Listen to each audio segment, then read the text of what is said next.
Welcome back. Good morning, glory. Bonjour. Hi, I'm Hugh Hewitt. It is Thursday, April 30th, year of the plague 2020. 61,504 Americans are said to have died of the virus. Some of those lump in a bunch of people with comorbidities, but it's 61,504 and 1,060,000 cases. I'm Hugh Hewitt. I am here to bring you all of the news. Big day for news yesterday out of the Oval Office. President Trump said a very important thing about China. I want to lead this off because, look, it's the Chinese Communist Party, stupid. Here's the president in the Oval Office spray talking about that, cut number 10. It's coming in, and I'm getting pieces already, and we're not happy about it. And we are by far the largest contributor to WHO, World Health, and they misled us. I don't know. They must have known more than they knew, because they came after what other people knew that weren't even involved. We knew things that they didn't know, and either they didn't know or they didn't tell us, or, right now they're literally a pipe organ for China. That's the way I view it. So we're seeing and we're looking and we're watching. And again, we give $500 million. We have over the years from 400 to 500 for a long time, for many years. And China is giving $38 million. And yet they seem to work for China. And they should have been in there early. They should have known what was going on. And they should have been able to stop it when you talk about stopping the spread or stopping the embers. That could have been stopped there. And then why did China allow planes to fly out, but not into China, but they allow planes to come out? And planes are coming out of Wuhan, and they're going all over the world. They're going to Italy, very, very big time to Italy. But they're going all over the world, but they're not going into China. What was that all about? So we had you'll hear. We're coming up with a very distinct recommendation, but we're not happy with it. We're not happy with it. Even today, I've heard some statements that are very positive. There's nothing positive about what happened in China having to do with this subject. Nothing positive at all. And I finished a number of months ago with a trade deal, and you would have thought it would have been like somebody would have said, hey, they could have stopped that at the source. They didn't have to let airplanes fly out and loads of people come out. And we're lucky, as Tony said, we're lucky that we stopped it in January, flowing into our country from China, outside of our citizens. People now say, oh, well, you shouldn't have let our citizens back in. Let's forget about that one. We're lucky we stopped in January. A lot of people, long after that date, as you know, thought that the measure that I took was much too strong. John Bell, we're lucky we stopped it then. We put a border, we put a ban on people coming in from China. So we'll have a recommendation pretty soon, but we are not happy with the World Health Organization. Nor with China. Later in the day, the president invited in the best guy in the White House press corps. There are two old pros, Steve Holland and Mark Knoller. One for one for scribbling, Reuters, Steve Holland. One for radio, Mark Knoll. They are just the facts guys. And the president wisely invited in Steve Holland for his first one-on-one in a long time in the Oval. Here is Steve's report for Reuters. Quote, President Donald Trump said on Wednesday he believes China's handling of the coronavirus is proof that Beijing, quote, will do anything they can to make him lose his re-election bid in November. In an interview with Reuters in the Oval Office, Trump talked tough on China, said he was looking at different options in terms of consequences for Beijing over the virus. I can do a lot, he said. Trump has been heaping blame on China, as is, by the way, this is Hugh Hewitt. Yes, of course, they're at fault for a global pandemic that has killed 60,000 people in the United States, according to a Reuters tally, and thrown the U.S. economy into a deep recession, putting in jeopardy his hopes for another 4-year term.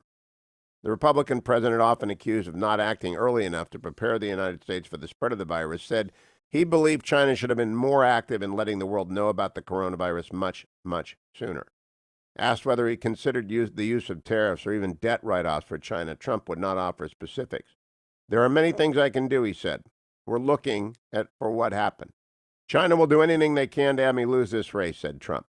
He said he believes Beijing wants his Democratic opponent, Joe Biden, to win the race to ease the pressure Trump has placed on China over trade and other issues. They're constantly using public relations to make it look like they're innocent parties, he said of Chinese officials. Trump said the trade deal he concluded with Chinese President Xi Jinping aimed at reducing chronic U.S. trade deficits with China had been upset very badly by the economic fallout from the virus. A senior Trump administration official speaking on condition of anonymity said on Wednesday that an informal truce in the war of words between Trump and Xi essentially agreed to in a phone call in late March now appeared to be over. The two had promised that the governments would do everything possible to cooperate to contain the coronavirus. In recent days, Washington and Beijing have traded increasingly bitter recriminations over the origin of the virus and the response to it. Not recrimination. We're speaking the truth, and the Chinese Communist Party is lying. However, President Trump and his top aides, while stepping up their anti-PRC, CCP rhetoric, have stopped short of directly criticizing Xi, who the U.S. president has repeatedly called his friend. Again, I'm reading the Reuters report. Steve Holland sat down with him. Trump said South Korea has agreed to pay the United States much more money for a defense cooperation agreement, but would not be drawn out on how much. We can make a deal. They want to make a deal. They've agreed to pay a lot of money. They're paying a lot more than they did when I got here in January 17. The United States has 28,500 troops in South Korea. Trump is leading a triage effort to keep the U.S. economy afloat through the stimulus payments to individuals and companies while nudging state governors to carefully reopen their states as infections decline. Trump sounded wistful about the strong economy he had enjoyed compared with now. When millions of people have lost their jobs, GDP is faltering. It fell 4.8% in the first quarter. We were rocking before this happened, the president said. We had the greatest economy in history. He's right. He said he's happy with the way many governors are operating under the strain of the virus, but he said they need to improve. He would not name names. Trump handling the virus has come under scrutiny. 43% of Americans approve of it, according to a Reuters poll. There's some good coronavirus news, as Gilead Sciences said. Its experimental antiviral drug, remdesivir, it was showing progress in treating virus victims. Trump is also seeking an accelerated timetable on the development of a vaccine. I think things are moving along nicely, he said. At the end of the half-hour interview, Trump offered lighthearted remarks about a newly released Navy video showing an unidentified flying object. I just wonder if it's real, he said. That's a hell of a video. Steve Holland, that it is China, China, China, and the president is going to drive that message home. Jared Kushner on Fox and Friends echoed his father-in-law and boss as he said, this is going to be accountability moment for China. Cut number 8, Jared Kushner on Fox and Friends. Yeah, well, right now, our job at the White House has been mainly focused on how do we take care of the American people. We've worked very hard to make sure that we've gotten all the supplies that we needed for our healthcare workers. We've made sure that we've produced, I think last year we did 30,000 ventilators. We're going to do over 100,000 ventilators in 3 months that we're going to create here in America domestically, showing that America does have the potential to do tremendous manufacturing capability again. And we're working now on testing and doing great with that. But what we're learning from this, so as we take care of the American people, we're learning that the president, what he campaigned on was that we want to make sure that we're bringing manufacturing back. We can't be relying on other countries. And I imagine after this, we'll put in place very strong strategies to make sure that America doesn't have to rely on any other countries for critical supplies in the future. Hey, Jared, I know you got to think big picture, and this question's easy for you to punt on. I'm hoping you won't. It's pretty clear that the Germans feel they're owed $160 billion, and Leading Magazine wrote that. They've been critical of them. Australia says we're doing an independent investigation on what happened here and how the whole world has been poisoned by this country, knowing that we're still intertwined with them economically to a great degree and adversarial militarily to a great degree. Do you believe that they owe us a check? And will there be an invoice handed to them shortly? Because the president seems to be slowly seething with each progressing day when it comes to that question at his press conference. Is there going to be an offensive move on them to replenish our resources as we've been brought to our knees economically? Right. So President Trump right now is obviously focused on the response, but he has asked the team to look into very carefully what happened, how this got here, and to make sure that he will take whatever actions are necessary to make sure that the people who caused the problems are held accountable for it. Absolutely. And Mike Pompeo said this. Cut number 18 very quickly. What I've seen this administration do is take seriously this threat, to identify those who perpetrated it, where it began. And with respect to the WHO, we know that they had one job, right? A single mission, to prevent the spread of a pandemic. We know that they the leader of that organization traveled to China and then declined to declare it a pandemic until everyone in the world knew that was already true. So you've got the president, Jared Kushner, and the Secretary of State all laying down a marker yesterday. It's China, China, China, people. The Chinese Communist Party, stupid. That's what did this. I'll be right back. It's Hugh Hewitt.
Welcome back, America. It's Hugh Hewitt. Someday we will understand how this happened. It started in Wuhan, China. The Chinese Communist Party did this to us, and the president, in an important interview with Steve Holland of Reuters yesterday, said what everyone needs to understand: the CCP wants him out. The Chinese I'm sure he gets along fine with Xi. Winston Churchill got along fine with Stalin, and they hated each other's guts. All right? FDR could clink glasses with Stalin. He had Alger Hiss, a spy at his side. Doesn't mean they didn't hate each other's guts. You can get along with people and just know them who they are. And the president's got the number on the Chinese Communist Party, and they want him to lose. They want Joe Biden. So do the mullahs. They want appeasement back. China and Iran want appeasement back. We have nothing against the people of either country. Both governments are horrible governments. And the president's got their number, and he let it. That's the most important story of the year, what he just told Steve Holland yesterday in the Oval. And we got to call into Steve Holland to bring him along. That's the most important story of the year. You know who's going to mess with our election this year? It ain't going to be Russia. It's going to be China on behalf of Biden. China. All you Russia snoops that invented Russiagate, that hoax, the president was a Russia pawn. All you people start looking at the CCP instead of parroting their line. What's going on in the economy? Well, the economy seems to believe, this is brought to you, by the way, by Birch Gold Group. The U.S. national debt is just skyrocketing. It's at $24 trillion. It could hit $26 trillion. It could hit $28 trillion this year. Unemployment claims in March jumped by the highest amount in recorded history. Yesterday, the GDP in the first quarter was said to have declined 4.8%. So this is not a depression or recession. This is an event. It's like a natural disaster. It's a tsunami. It's a hurricane. It's an earthquake. And it's devastating. I talked to former Governor Pete Wilson yesterday, who's on the task force. That Governor Gavin Newsom is doing a great job, by the way. A really great job. And he's talking to Pete, who may be one of the most able governors in the history of governors. So he's talking to Pete about all this stuff. And Pete tells me, by the way, that I've started following this individual. By the way, I'm going to go tell you who I'm following. I'm following, no, it doesn't tell me who I'm following by I just added her. Holly. The Governor Gavin Newsom has a task force. Tom Steyer, you can forget. I mean, he's no more important to this than you and I are in California. But he's got his chief of staff on it, and Pete Wilson, his teams are idly, so I'm following her. Former Clinton White House person. Very good chief of staff for Governor Gavin Newsom. By the way, if they were smart, they'd swap out Joe Biden and run Gavin Newsom. I don't know if we can beat Gavin Newsom. We're going to beat Joe Biden like a drum. But Birch Gold Group, all right, they are watching the national debt, and they're worried, and I urge you every day, diversify, diversify, diversify. I think everyone ought to have 10% of their wealth in precious metal, whether it's your 401k divided up a little bit or you've got gold in the safety deposit box. Buy your gold from Birch Gold. You can find them at hughgold.com. You can text my name, Hugh, H-U-G-H, to 474747, or just go to hughgold.com. They'll give you all the information on rolling over an IRA, a 401k. Maybe you got one that you had from a few jobs ago. You've got it in the market. And you've done pretty well because there's a bond fund. Roll it over to gold. Just have something in gold. And Birch Gold you can trust. Now, yesterday, the Dow went up 532 points. The NASDAQ went up 306 points. The S&P went up 76 points. Great earnings coming in from the tech sector. Facebook had a great night. Amazon reports tonight. Amazon went up almost $60. Yesterday, it's up $60, and before the market even opened on Thursday. Who knows where they'll be at 24 hours from now because they report earnings tonight, and I don't know if they had a blowout quarter or not. But I know that America believes that the markets are going to have a V-shaped recovery. Oil's up to $17, which is great. The markets in Germany are in the green. They had a great night overnight in Japan. I mean, it's up 2%. Japan sees hope out there. Gilead is going to have a great day today, too. But the oil companies are back up because it seems like things are getting settled. But the 10-year treasury is at 6.63%. Good day to buy gold. Birch Gold. Go to hughgold.com. Text my name, Hugh, to 474747. And thank you to all of our sponsors, really all of you. Don't forget Patterns of Evidence, by the way. I'm confined to home like the rest of you. Patterns of Evidence on the Exodus is a great documentary on the evidence that it actually happened as detailed. Go to patternsofevidence.com to understand and watch that, and come right back to the Hugh Hewitt Show.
Welcome back, America. It's Hugh Hewitt. I personally suspect that Dr. Michael Oren, former Israeli paratrooper, former Israel's ambassador to the United States, former deputy minister, drives like he stole the car. We found him driving somewhere in Israel today, and he's been pulled over, and he's talking to us from somewhere. Were you moving at the speed of the posted speed, Dr. Oren?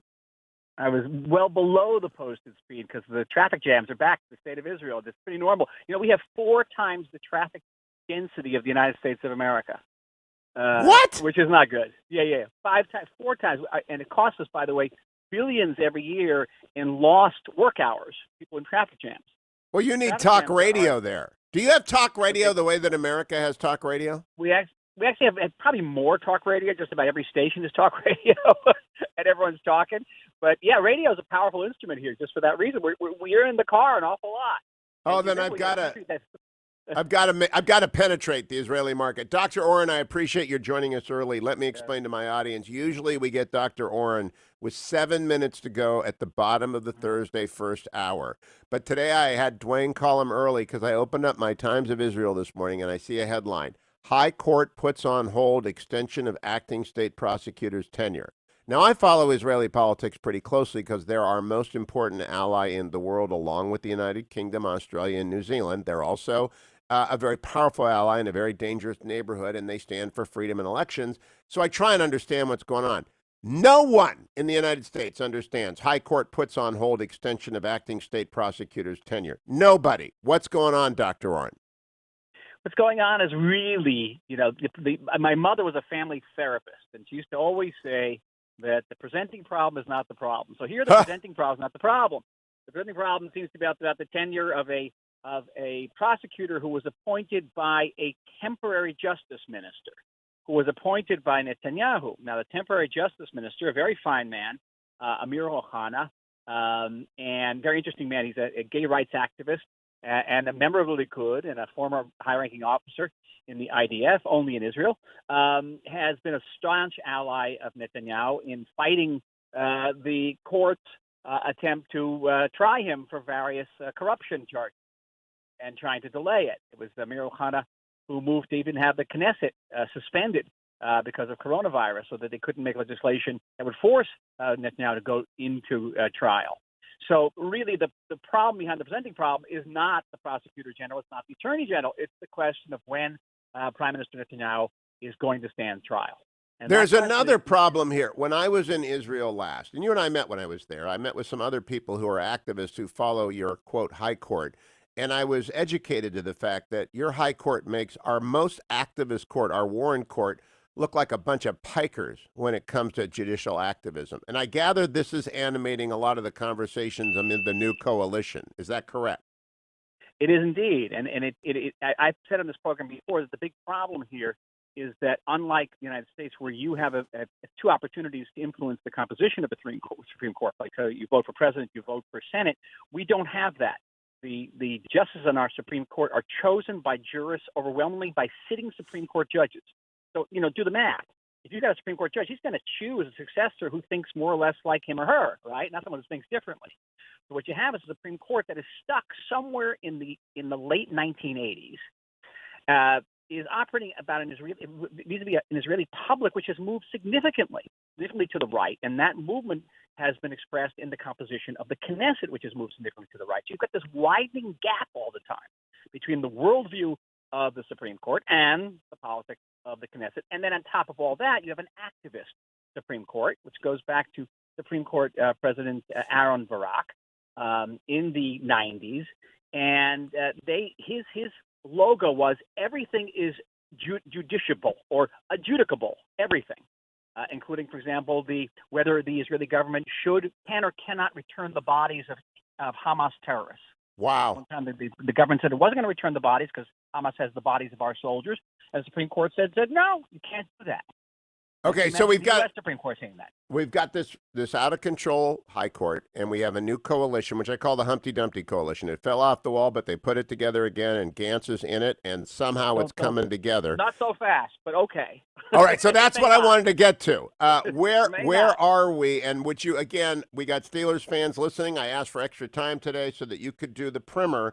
After 3 elections, finally Gantz said uncle, or he actually said, I'll be a patriot and join the government and get past this impasse. Where are we? I thought they had amended the basic law and were moving forward to allow the bigger Norwegian, whatever it is, to take over. What's going on? I'm glad you remembered that. I should give you a quiz every week after I talk to you. You remembered the Norwegian law. That's arcane. No, so what happens is that in order to actually move the legislation, it's a chicken and egg situation. First of all, they have to have a national coalition government. They haven't ironed out all the rubs, all the nicks in this coalition agreement moving forward. And, as the corona crisis appears to be winding down, the raison d'etre for the national emergency government is also going to disappear. So it leaves Benjamin Netanyahu in a really ideal situation, win-win, because on one hand, he could go with this national unity government. National government will ensure that he remains prime minister while he goes to trial. Because remember, according to Israeli law, every minister must resign if he or she is indicted, except for the prime minister. But he has to appear as a prime minister in court, because any other minister he'll be forced to resign. So according to the rotation, Netanyahu goes first. He appears in court as prime minister. And should they ever come around to dealing with the Trump plan, they have a wide coalition for that as well. Okay, that'd be great. But if Benny Gantz and Benjamin Netanyahu cannot agree on a coalition government, and Israel in another 7 days, they have 7 days to put this together, will go to a fourth round of election, then Netanyahu goes to a fourth election, polling at an almost unprecedented 42 seats with no opposition, Hugh. None. Who's going to stand against him? It would still be a high risk, whereas that which he has in hand is the reality of a victory. And so the question becomes, I just can't imagine. And they've got to get the West Bank. The chance of losing the West Bank in that election would be high, or at least it would be higher than if he took the deal that includes annexation. And this is what matters to American supporters of Israel. The West Bank annexation seems to me to be so obvious, and it's also going to be done in a fair way to the Palestinians, that it ought to be moved on quickly and effectively before we enter into the presidential season. Joe Biden, number one advisor, announced this week, Tony Blinken, who you must know well, Dr. Oren. I've only met him once. And like and respect, yes. Yeah, but he said he's against the annexation. And so basically... He's in favor of the Iran deal. He's a lot of things that are against, that are contrary to Israeli policy.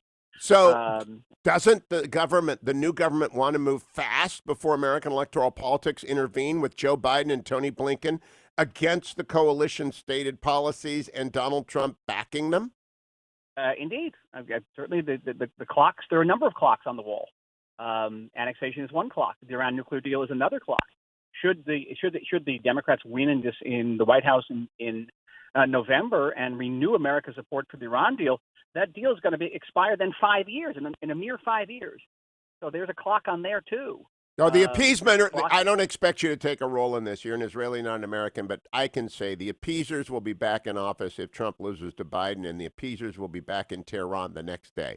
Dr. Oren, if they put together I have not seen any list of ministers. Is this hidden from public view, or is it just still like a poker game and they're just seeing and raising each other? Yeah, well, the major thing is that this is the unprecedented number of ministers, 36 ministers, 16 deputy ministers. And under the Israeli law, neither ministers nor deputy ministers can advance legislation. So out of 120 members of Knesset, who's going to be actually left to vote? Virtually nobody. And not just that, at a time when nearly a third of Israelis are unemployed, this is going to cost the Israeli taxpayer hundreds of millions of dollars because the minister gets a bigger salary, gets a driver, gets a staff. It's immensely problematic. Given the alternative of not having a government at all, probably this would be preferable. Now, I believe that they ought to send you to the United Nations in New York to try and explain to the world what's going on, because I believe, like Abba Eben before you, or our greatest ones, Daniel Patrick Moynihan, Jeane Kirkpatrick for the United States, that an articulate voice in the General Assembly is always an advantage. Have you decided, have you been asked, are you able to tell me anything about what's happening with Dr. Oren and the new government? Nothing yet.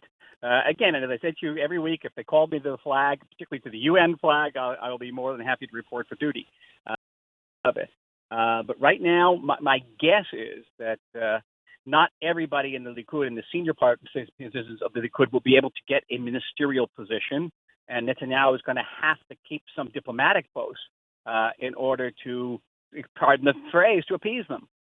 But, I've got an Israeli friend here in the United States who says Israelis do not care about how the world views them. They don't listen to the explanations. They have wax in their ears. Why does it bother? It's a plum. As opposed to my view, which is you always got to win the argument. You've got to win the argument before you win the vote. Is that view spreading? Does that view have legs in Israel, that you've got to win the argument in the West in order to secure Israel's new position vis-a-vis the West Bank and with its emerging entente with its Arab allies, or de facto allies, I should say? Unfortunately, your friend's view is the more regnant view today.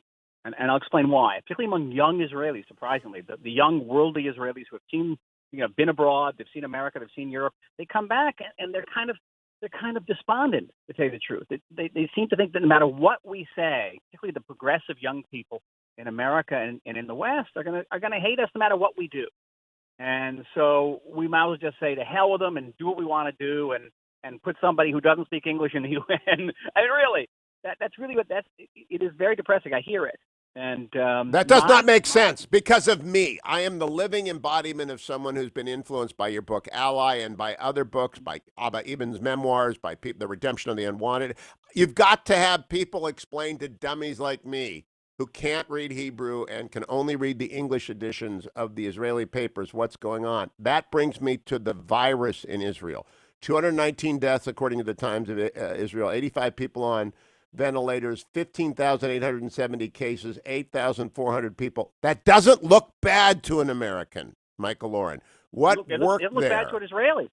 It doesn't look bad. We handled this pretty well, and particularly because we are a disciplined society and a caring society, and we appear to come through it. Israel's come back to life literally as of today. But again, nobody knows the future. I'm so glad you're in a traffic jam. I really am. That tells me you're back to normal. Now, tell me a little bit about the Israeli economy, because it apparently took just an enormous torpedo midships. It did. Listen, the high-tech sector is going to spring back very quickly, and in many cases, the high-tech sector never experienced any downturn at all. I talk to people in the high-tech sector who are working 20 hours a day. Our biggest vulnerability is in tourism. And in wonderful restaurants we have, that's had a major hit, and these are huge industries here. Now, the Israelis, I'll close with this, and this is an important question. The Israelis are used to living with risk, right? When I've been there, they've got rifles slung over their arms and they don't care. They walk around. Everyone knows that there's risk because there are terrorists in Hamas cells everywhere, and you've got Iran and Hezbollah over the northern border. People live with risk. Will they go back to the restaurants quickly, Michael Oren? Will they say, okay, we've got this, we understand there are treatments, there are interventions, there are ventilators, let's go have a drink? I think they will. I think that resilience is our logo here. It's our brand name. And terrorist attacks that would paralyze cities around the world are forgotten, or not forgotten. They are overcome literally within minutes here. Life goes back to normal because that's what we've been used to, and that's what we've grown resilient. So I think it will spring back to life, and I hope quickly. The question is, are people going to come from abroad? There's a certain amount of element of Israeli tourism which is inelastic, Hugh, because this is a country which is holy to half of humanity. Right, the parking lot I am sitting in right now is holier than any other parking lot you're going to find in the West. I've often said the most sacred space on the planet is in the tunnel next to the Holy of Holies. I've never been in a place like that, and I always tell my friends who are going to Israel, try and get into the tunnel next to the Holy of Holies. I went down there with John Bolton. Or it's just amazing. Lot, which is also holy. So, what's the parking lot you're in? What parking lot? It's the parking lot I found. I'm pulling on the side, but it's in the Holy Land. Oh, okay, and okay. That is a land that is holy to half of humanity. So that's extraordinary. Right. That's people won't pass that up the way they may pass up a trip to Venice. I think you're right, Dr. Michael Oren, and I hope 7 days hence you're able to tell me that you're on your way to Turtle Bay, and that there is a government, and that the annexation is proceeding, and that the High Court is back in a box. I don't know how you put together a water authority, Mossad, and an IDF. How did you overlook the courts, Dr. Oren? Last question. Yeah, country of the book. Well, I've been promoting an American-style reform. of the Israeli Supreme Court, which will give the Israeli voter a say in how this court is put together, and the court will respond to public opinion and not be completely divorced from public opinion. Dr. Michael Oren, always a pleasure. Follow him on Twitter at Dr. Michael Oren, and hope he shows up in New York soon. Right. Thank you, all. Doctor. Be well, everyone. Bye-bye.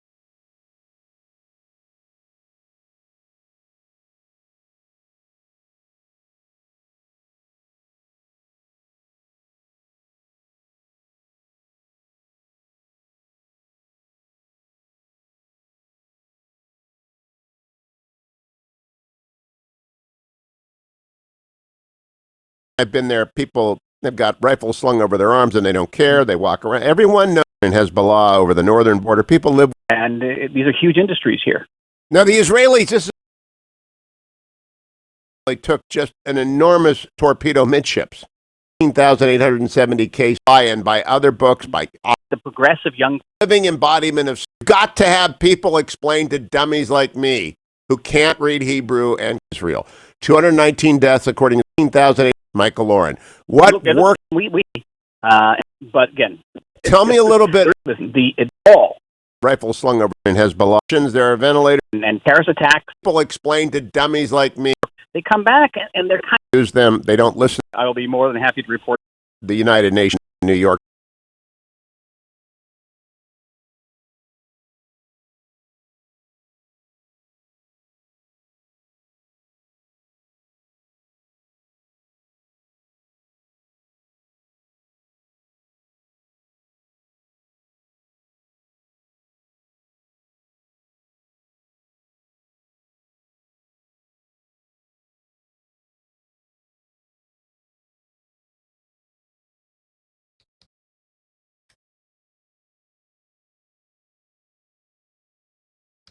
Welcome back, America. Dr. Oren stayed with me during the break, so I continue my conversation with him about what is happening in Israel, our closest ally in the world's most dangerous region, from a man who knows the most about both America and Israel, Dr. Oren.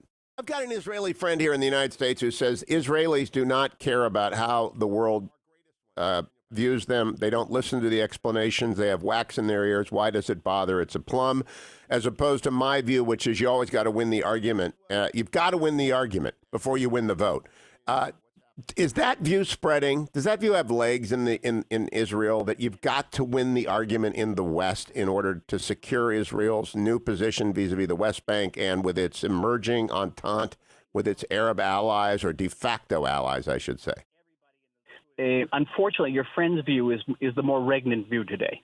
And I'll explain why, particularly among young Israelis, surprisingly. The young worldly Israelis who have seen, been abroad, they've seen America, they've seen Europe, they come back and they're kind of despondent, to tell you the truth. They seem to think that no matter what we say, particularly the progressive young people in America and in the West are gonna hate us no matter what we do.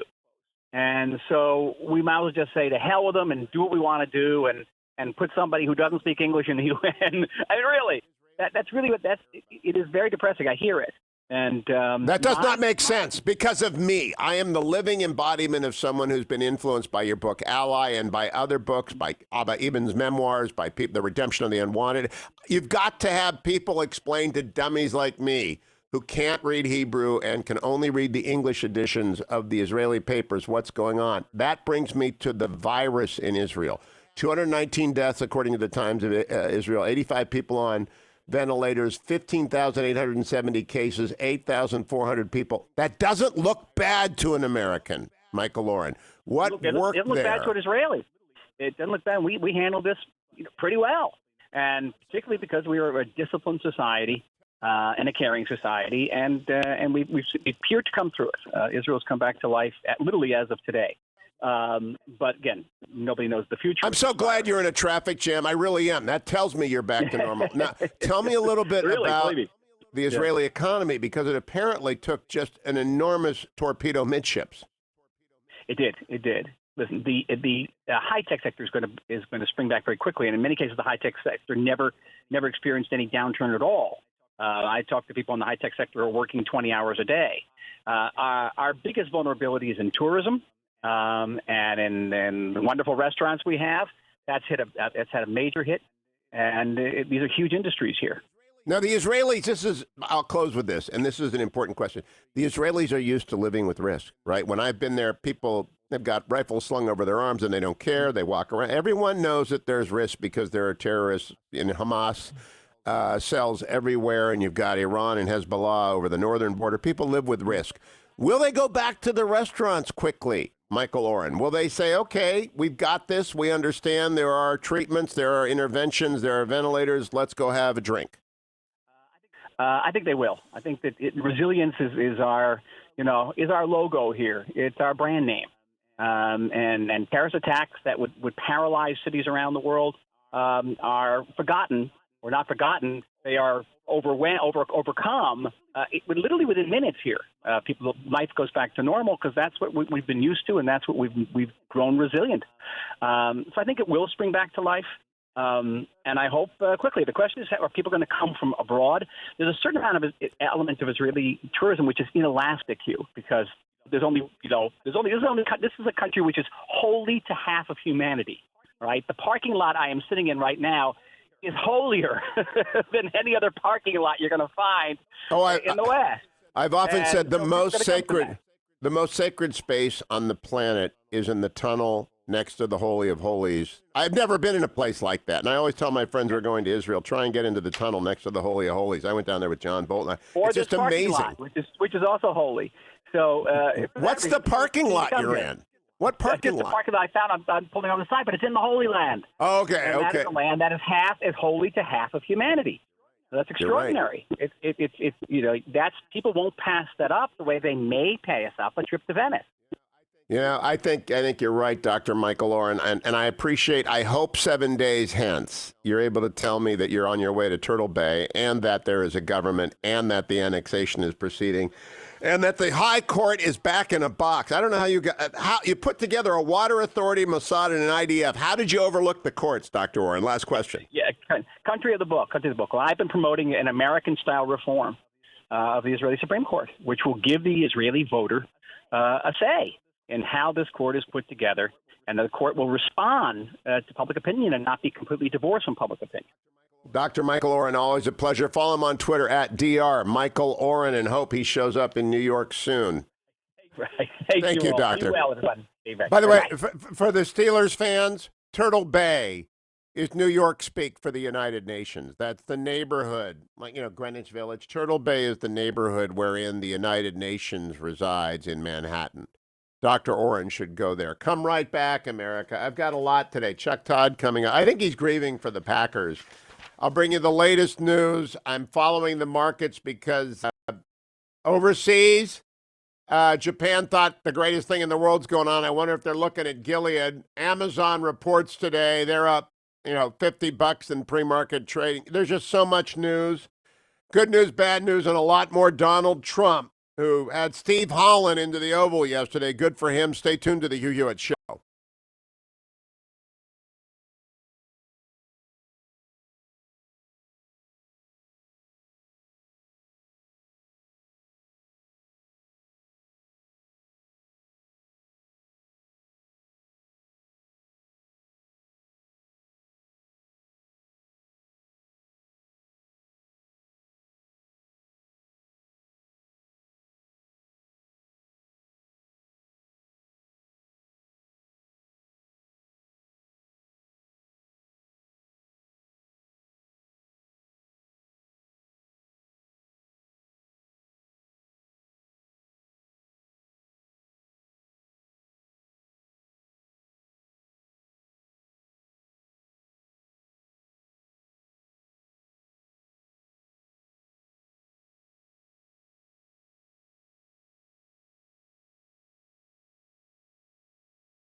Morning, glory, America. Bonjour, hi, Canada. Greetings to my 400 affiliates, everybody watching on my YouTube channel, Facebook, Instagram, townhalltv.com, or, of course, good old reliable HughHewitt.com.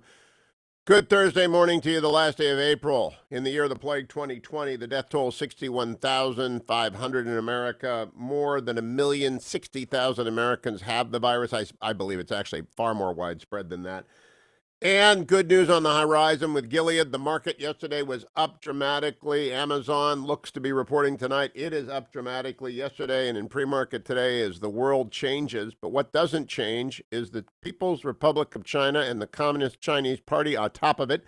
The president told Steve Holland of Reuters yesterday the CCP wants him beaten in November. I want the United States to wake up to the fact we have a strategic adversary, and to talk about that, I'm joined by Lieutenant General David Deptula. You can follow him at Deptula_David on Twitter. He joins me once a week. He is now, of course, Lieutenant Generals don't go away when they retire. They become deans of the Mitchell Institute for Aerospace Studies. General, good morning. I always appreciate your taking the time with the civilians like me who don't understand much, General. I appreciate it. Well, Hugh, you're being way too humble. You understand a lot, and you translate it very well to the American people. So I appreciate the opportunity to chat with you on some of these very important issues. Well, I've got one that's a curveball based on the president's interview with Steve Holland of Reuters yesterday. The gloves are off, obviously. We are calling the CCP for what it is, the bad guy in this whole thing. If Congress, when it moves to phase 4, this is the question, actually addresses the CCP and the People's Liberation Army and the People's Liberation Army Navy and the People's Liberation Army Air Force, if they really address it as our true strategic threat, and that's a hell of a drug to be taken this early in the morning, that Congress would actually address something like that, what would you have them do, General Deptula? Well, we do need to significantly increase the resource allocation to the component elements of what's known as Pacific Command. Folks across the nation are very familiar with the services: the Army, Navy, the Air Force, and the Marine Corps. But less so are they familiar with what are called combatant commands. And these are the commands that are geographically as well as functionally organized to actually conduct deterrence and, if necessary, warfighting operations. In the Pacific, it's Pacific Command. They're headquartered in Hawaii, and obviously they have responsibility for the largest geographical area on the face of the earth. But because of the last 20 years, we've been spending our focus, and to a large degree, much of our effort in the Middle East. Pacific Command has gone a bit under-resourced, particularly today in the era where you have China as a rising, not just economic power, but military power. So the commander of Pacific Command asked for and issued a plan to increase his resources to the degree of $20 billion over 5 years. Now, in this era of $2.2 trillion allocations by Congress, $20 billion isn't really that much. And what that money would go toward is improving our defenses of our basing structure around the region. And it would also go into changing the manner in which we operate into one that is much, much more flexible as opposed to anticipatory. One of the most recent elements that occurred that play into this new strategy, if you will, with respect to the growing military presence of China is a shift in the continuous bomber presence that we had on Guam. Now, I have to tell you, the Pacific is a big place. It covers 16 time zones. The Indo-Pacific Command, actually, I was a little bit dated in my answer there. It's no longer called Pacific Command. It's Indo-Pacific Command because it includes the Indian Ocean. It includes all the territory from the coast of Africa to the west coast of the United States. So that's a lot of territory. And if you've served in the Pacific, you'll hear people talk about the tyranny of distance. And yeah, there's a lot of water in the Pacific. About 70% of the command is covered by water. But guess what? 100% of it's covered by air. And the quickest way to get things done and conquer that tyranny of distance is by going 600 knots. And that means air power. So we've got to increase our air power capabilities in the Pacific to the degree that the Chinese don't know where everything is located. They don't know when it's going to be. And that's what we did this past week. We shifted, and it may be a little reported element, but we shifted from continuous bomber presence in one location to what's known as dynamic force employment. So now the Chinese don't know when or where we're going to deploy bombers, when they're going to show up in the Pacific. And this provides us a very responsive long-range power projection option. Oh, that's interesting. That happened this week, General Deptula? It happened last week. Yeah, I had a discussion yesterday with the commander of Global Strike Command, General Tim Ray, and he filled me in on all the elements. And your audience can watch that entire discussion on my Twitter feed. I will go and do that after the show. So this is fascinating to me. $20 billion is nothing. 80 years ago last week, General Deptula, my wife's grandfather warned a congressional committee that the Japanese were going to strike us, and FDR fired him. His name was Joe Tosick. People are warning about the CCP. Is it politically acceptable within the Pentagon to start talking openly about the threats and the past sudden aggressive actions of the People's Republic of China? They have a history every couple of decades of doing something sudden and unexpected, whether it's invading India or invading Vietnam. They just do stuff that no one's looking for. Are we on our toes? I would please to report, if you will. That's probably the wrong terminology, but just to listen, our military inside the Pentagon and particularly at Indo-Pacific Command, they are on their toes, and they constantly plan for a variety of options. Now, look, we don't seek war with the Chinese. Of course not. But Yep. in order to avoid it, it goes back to that whole issue of you've got to be able to convince the Chinese that if they did take some sort of aggressive action, that it would be met swiftly and decisively. And that's exactly what our planners in the Pentagon and at Indo-Pacific Command and places like Pacific Air Force headquarters do day in and day out. So, General, for the benefit of the civilians, if we're moving bombers around like the old shell game with the P beneath the shell, how many different places can we send them that they are still effective against First Chain Island defenses? First Chain Island, you may want to explain that too. How many different places can they go? Well, they can go to a lot of places, but here the beauty of the bomber is it doesn't have to forward deploy to be effective. Last week, a B-1 flew 23 hours out of the continental United States over Japan, engaged in joint operations with the Japanese, and flew back. Oh, my gosh. So I hope they have a bathroom on the plane. Well, TMI. Well, all right. We'll skip that one. But all right. Yeah, they can take care of themselves. That is amazing. Well, this is the beauty of our bomber force. And this is why we need to move forward rapidly with developing the new B-21 stealth bomber. And then once it's fully developed, we need to start accelerating its production. Our bomber force is the smallest and oldest it's ever been in Air Force history. We're flying B-52s that are 58 years old, Hugh. And the youngest airplane, the stealth B-2, is 30 years old. So we got to get on with it and increase this magnificent capability. You know, we need all elements of our nation's military, the Army, Navy, Air Force, and Marines. We need aircraft carriers. But guess what, Hugh? A single B-2 or a single B-1 can deliver the same ordnance payload as an entire carrier in a day.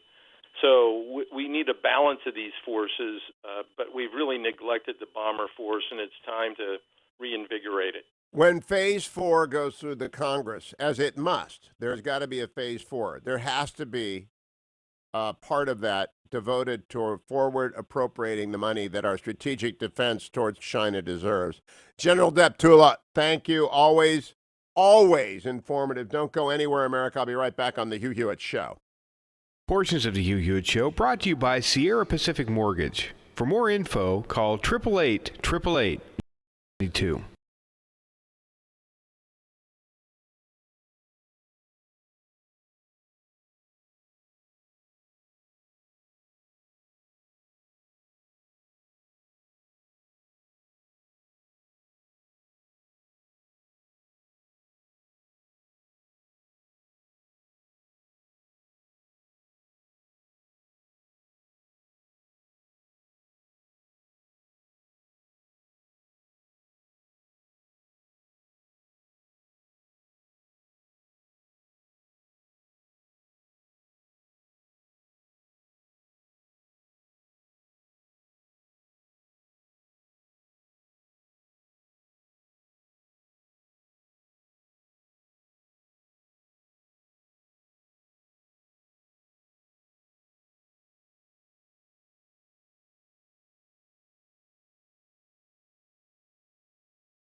I am the person you need to love America. Good morning. I'm Hugh Hewitt. Yesterday we were talking about Hugh the Great. I believe he was Duke of France. What was he? Hugh the Great. He's in my Churchill book, but I put down my Churchill book and I started to read my Arthur Herman new book, Freedom's Forge. How did I not know about Bill Knudsen? How did I not know about Kaiser? Do you know anything about Bill Knudsen, Generalissimo? You ever heard that name? Is he awake? He's probably typing, Michael Oren. Bill Knudsen is responsible What's for that? all. Have you ever heard of the name Bill Knudsen? Yes. Now, why? Mr. GM, Mr. Airplane Production. Like Kaiser built ships, Knudsen built planes during World War II. Okay. And Deptula was talking about building planes, and I was after Arthur Herman was on yesterday, I got his book, Freedom's Forge. I listened to it, went 12 miles yesterday, and I thought to myself, how do I not know about this great big Dane who arrives in New York at the age of 20 with $17 and becomes the architect of America's air armada because FDR sent him there? And it's just an amazing story. And I encourage everyone to go read Freedom's Forge. This country can do anything. I mean, it really can do anything. So now, you know how hard it is to transition from typing a transcript. All right, go back to work. Go back on Israeli stuff. I want to go back and talk about Chris Hayes now. Chris Hayes is a friend of mine, a professional colleague, not a buddy. I don't go to dinner with him and drink. I mean, he's a good friend of Guy Benson's. And he's often wrong, but he's never rotten. Right? He's not Bill Maher. Bill Maher is not only wrong, he's rotten. Chris Hayes is a good guy. So he's getting dragged this morning because he talked about a story that I won't discuss because I have one standard for all people accused of sexual impropriety, which is, does the accuser have a case that can be brought as a civil matter and survive summary judgment? That's one standard for everybody. It's why I'll talk about Harvey Weinstein. May he rest in jail for the rest of his life, safe from hoods and criminals, but he's a very bad man, and he hasn't even shown remorse. And he assaulted and raped people, and he's just a predator. I don't know anything about this current story, but I don't talk about it either because it wouldn't survive my one standard. It's why I got so outraged about the Brett Kavanaugh nightmare. No, there wasn't anything there. There wasn't an allegation under the most loose statute of limitation that would ever have survived summary judgment. So I just thought the Democrats abused Kavanaugh, and everyone wants to talk about the double standard. I know there's a double standard, but I've got one standard. You can't have a double standard unless you have one standard, and my standard is you don't talk about a case unless it could be brought as a civil action for tort, that's an injury, and survive summary judgment. Kurt Schlichter and I have talked about this offline. He said the case in question could be brought because of loosened statutes. Well, bring it in D.C. Bring it, and then I'll talk about it. But Chris Hayes getting dragged, it's just not fair. What is fair is that AndrewandTodd.com, great sponsor of this program, are the place to go if you need to refinance your house right now and save money or get money out of it. If you're a senior citizen, you're worried that your savings have taken a hit. The market's back up. I mean, it's going to have a V-shaped recovery. As I look at what happened yesterday, and the market went up 532 points, and the Nasdaq 306, and I look at where Amazon's going to go today, as people anticipate earnings, it'll open up higher and it'll go strong through the day, and then it'll sell off probably at the end of the day. I'm not a prophet nor the son of a prophet. Then the earnings will come in and it'll blow up. Just like Google, just like Facebook, just like Apple will do the same thing today because the high-tech industry has done well during the virus time because people have immediately, they haven't stopped shopping. They can't stop eating. They're joining Prime. Prime, by the way, Amazon got a deal yesterday to get 3 years of Thursday Night Football, which tells me, A, Amazon got a lot of dough, and B, everyone's going to have to join Prime because who's not going to watch Thursday night? I mean, the Browns are going to be on pretty much 3 times a year on Thursday Night Football for the next 3 years with Baker and OBJ and the great draftees that we got, the kid from Florida Atlantic University. I mean, we had a great draft. Poor old Chuck Todd's coming on today. He's going to have to talk about Packers. This is a grief counseling session for Packers fans, as I did with Representative Gallagher. But you go to AndrewandTodd.com right now because while the markets are recovering, the 10-year Treasury is still at the ridiculously low 0.63%. It is the best time ever to refinance your house or buy a new one or get a reverse mortgage, and you do so by calling Sierra Pacific Mortgage's Andrew Del Rey and Todd Avakian, AndrewandTodd.com, or call them at 888-888-1172. You see that on your YouTube screen? If you're watching on YouTube, put that back up, Ben. 888-888-1172. 888-888-1172. Come right back on the Hugh Hewitt Show.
Welcome back, America. I'm Hugh Hewitt.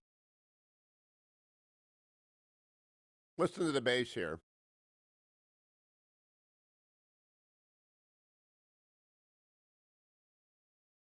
Very subtle.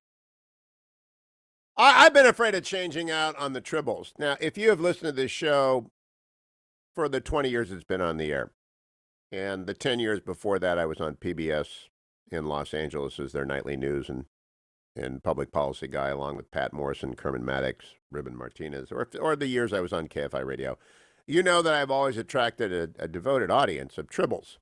And the tribbles are the people, they make a lot of noise, and they're just utterly worthless, right? They're just useless. And the tribbles usually congregate around 8 p.m. at night on the East Coast, 5 p.m. on the West Coast, and talk to Dwayne, where they make the tribble noise, and they're online a lot. So, but they're not like Comfortably Smug's minions. They're not effective. So I asked them to find Steve Holland this morning, and they've been utterly useless in finding Steve Holland.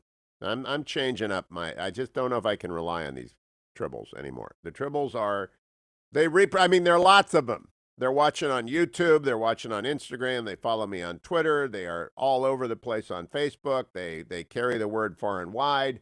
They don't much comment on my Washington Post columns. They're afraid of the people over there. Those people are nuts. But they've let me down. So I'm just going to read you Steve Holland's scoop. Steve is a friend, a colleague. He and I journeyed. Here's how nice Steve Holland is. He's a pro's pro.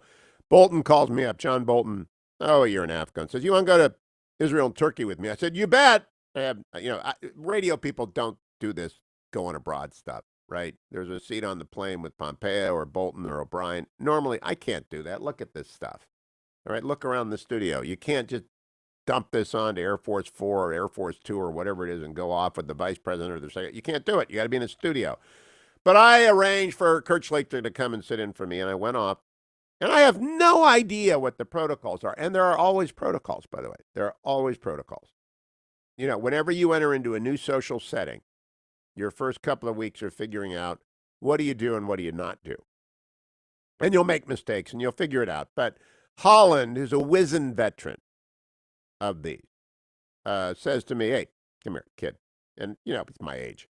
And he says, "Here's what we're going to do." And by the way, you share the transcript. For example, if you have a huddle in the cabin with Bolton at the time, you all record it, then you come back out and you share it. And you divide it up and you transcribe it. Well, I can transcribe. I do it every day. I'm doing it right now about Michael Oren. And you transcribe it and then you share it out. And Holland walked me through everything.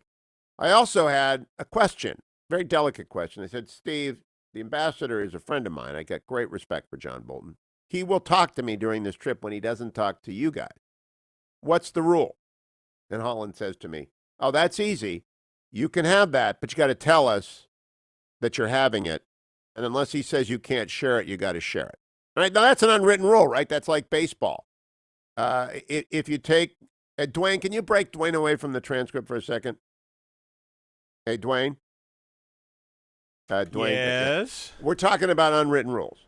So Okay. you're an umpire. Yes, right? and there are unwritten rules. Unwritten rules. If a ball takes a bounce and it hits the umpire in an unfortunate place, Yes. what's the rule? The unwritten rule is the catcher calls time and walks out to the mound and talks to the pitcher and kills a little time while lets the umpire recover. And it's reciprocal. If a ball's if it's a foul tip and it deflects off the mask or really gets the catcher and hurts him, the umpire will immediately call time. He will go around the front and he'll dust off home plate. He'll go out and walk halfway out to the mound and flip a new ball to the pitcher. Yeah. He will go kill some time too to give the catcher a little time. So to catch unwritten his breath. rules are everywhere. Absolutely. My point is Steve Holland taught me the unwritten rules. There were a couple other people who said okay, and Carol Lee was on the, and they were all very nice. There were 7 of us, and I don't know what I'm doing right, but they taught me all the unwritten rules. So when the president yesterday had the most important announcement of the election season to make, he called Steve Holland into the Oval, and he made it. And I want you to pay attention to this. I'm going to read the story right now. Steve Holland for Reuters. And you see Steve, by the way, whenever they do one of the briefings, he's the guy asking the smart, nonpartisan questions that get facts that are useful to everyone, whether you're Republican, Democrat, Independent, and don't care. That's Holland. Steve's story. President Donald Trump said on Wednesday he believes China's handling of the coronavirus is proof that Beijing, quote, will do anything they can to make him lose his re-election bid in November.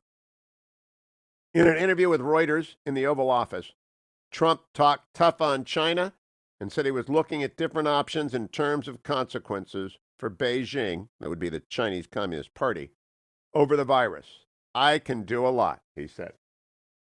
Now write that down. The president just served notice. You know what the Chinese are going to do? Everything that the Democrats imagined Russia did with Trump in 2016, there was nothing. There was no collusion. Mueller looked for a year and a half, 2 years.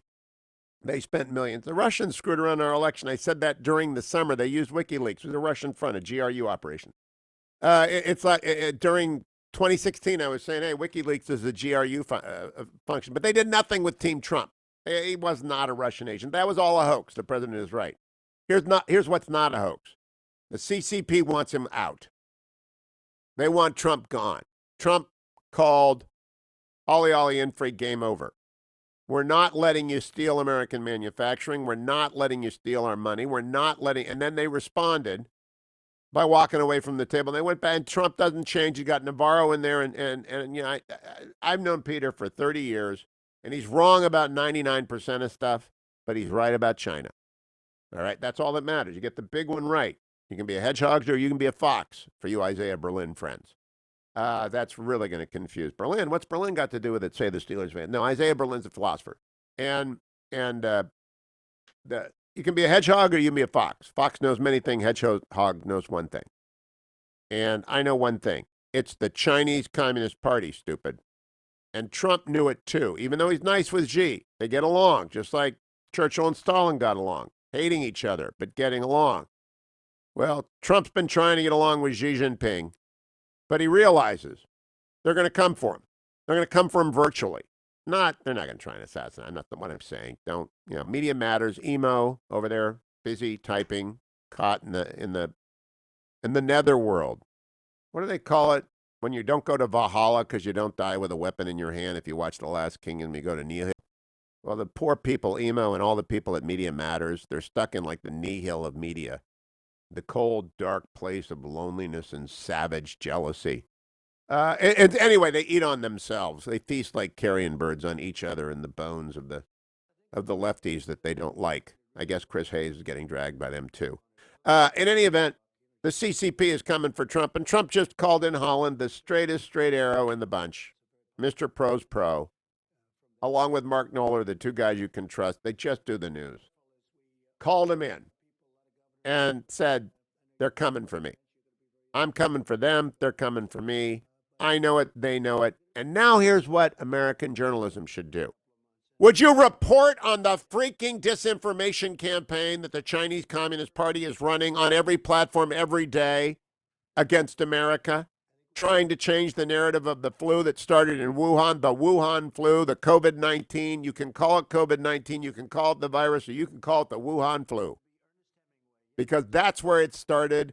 They allowed, as the president said yesterday, they allowed people to fly all over the world. Let me pull that quote. This is not in the Holland interview. I don't know if they taped the Holland interview. This is the president talking about China yesterday, cut number 10. Cut number 10. It's coming in, and I'm getting pieces already, and we're not happy about it. And we are by far the largest contributor to WHO, World Health. And they misled us.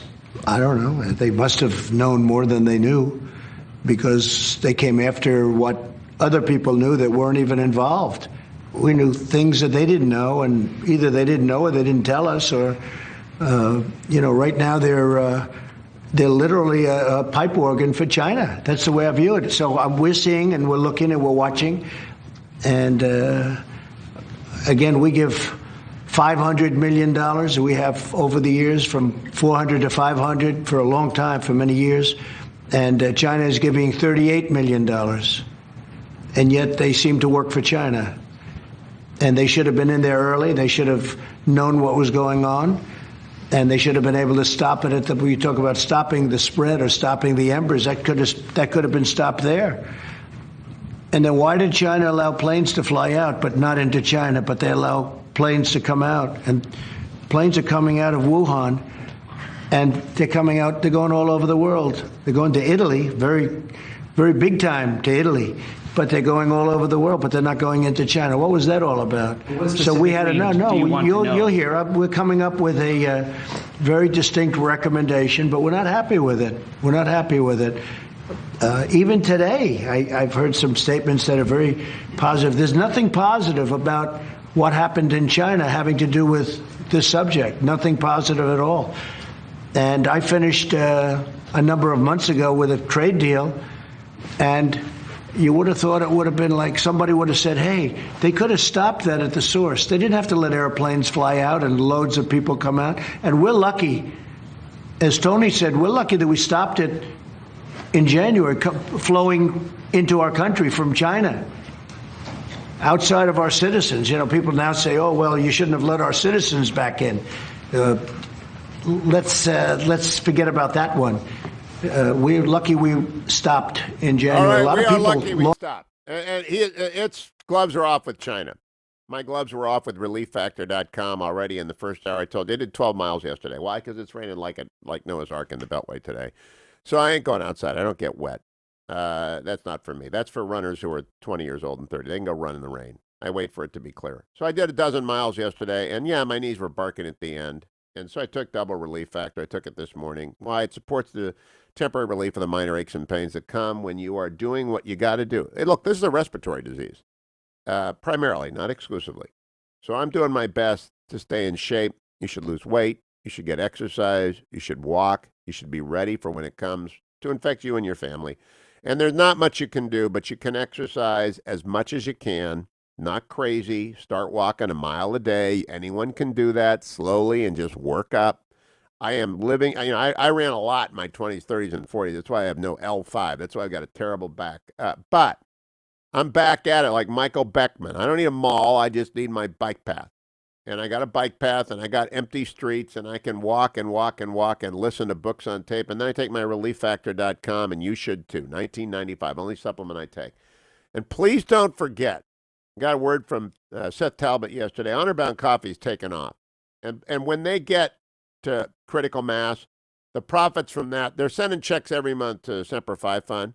HonorBoundCoffee.com. HonorBoundCoffee.com. Get all of your coffee via subscription, and every dollar of profit will go to the Injured Marine Semper Fi Fund or another military charity. HonorBoundCoffee.com. Stay tuned.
Welcome back, America. I'm Hugh Hewitt. Thank you for listening to the Hugh Hewitt Show. I am expecting Jim Talent, but I don't see him. Senator Talent, are you there? I am here. Oh, No, my you screen is can't- frozen. You're the only one on TV. I'm not on TV in front of No, but my computer, screen I'm is zooming it. frozen. This is the minions have overrun the tribbles have overrun the screen, and it's frozen at 4:45. That's why. Senator Talent, I talked about David Deptula. The president gave an interview yesterday. He said the Communist Chinese Party wants to do whatever it can to defeat him. I believe he's correct. Do you believe he's correct? Well, yes. I mean, I think because what the president's done is he's catalyzed and galvanized the sentiment that was there before he came. Okay, which is that our greatest, challenge internationally is China, and we're discovering different ways in which they are expressing that challenge, and one of them is taking over international institutions like the WHO, right? So, and that's not the first one where they've done that to it. So in other words, they're trying to penetrate a lot of UN organizations, the International Telecommunications Union, the Civil Aviation Organization, the Human Rights Council. And people have known for a long time that they had undue influence, let's put it that way, at the WHO. All right, so former Senator of Missouri, Jim Talent, if the Senate passes Phase 4, and I believe it will because it must, there are critical areas of the economy that need help.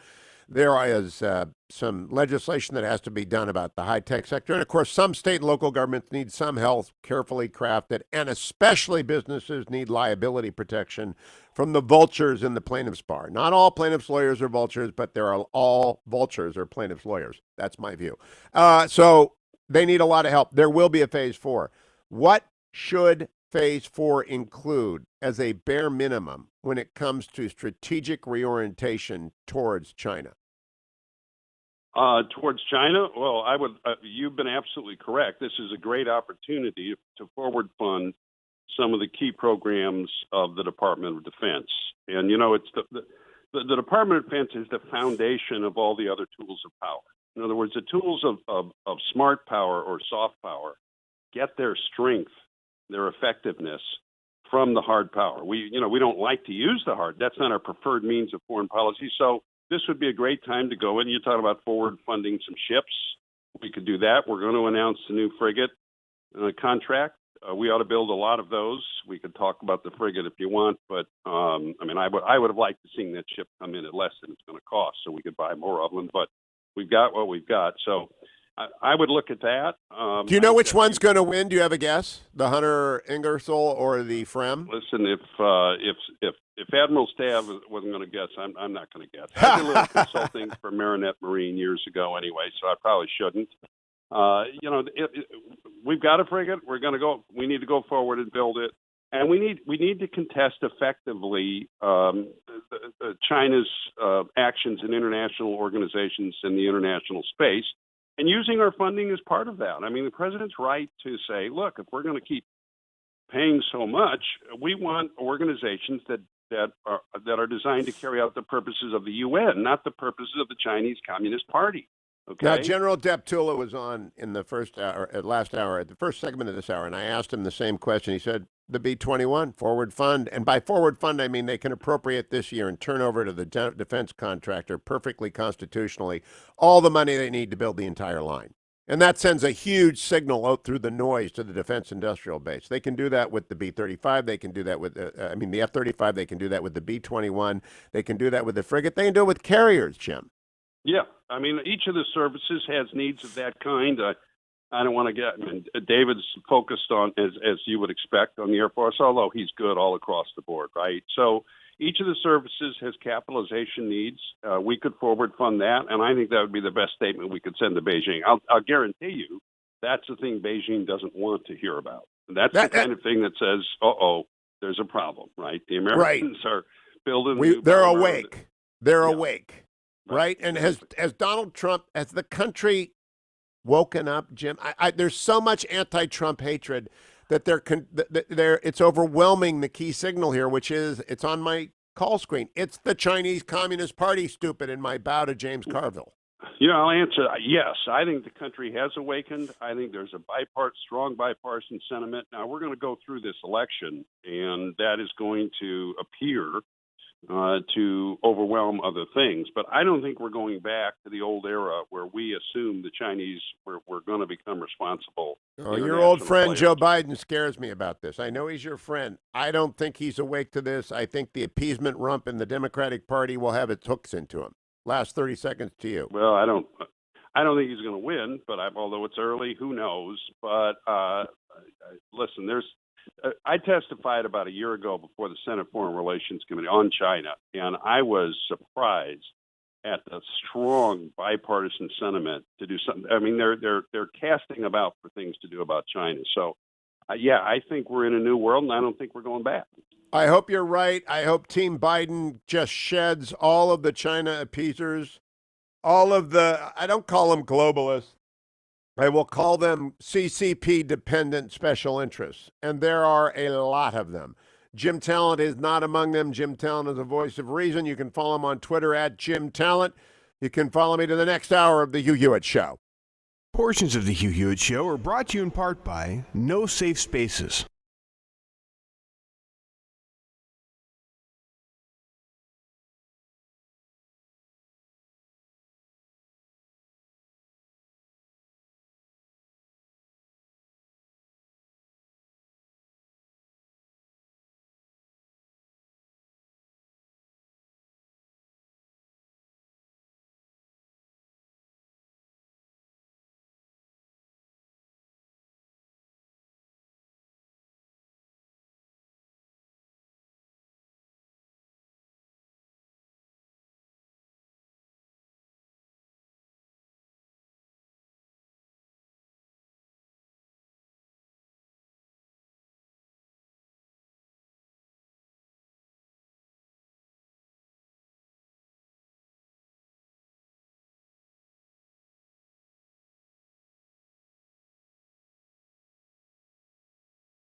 Morning, glory, America, bonjour, hi, Canada. Greetings to everyone watching on YouTube channel, on Facebook, on Instagram. Everyone's watching in different ways as the radio and television audiences soar during this time of lockdown. It's Thursday morning when we're lucky we have Chuck Todd, host of Meet the Press. If it's Sunday, it's Meet the Press. But if it's Thursday with Chuck, I start with sports.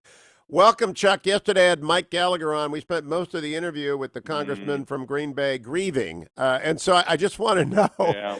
what did you think when grieving's a polite. The congressman's being polite if he was grieving. what did you think when the name was called? I'm bordering on anger over it.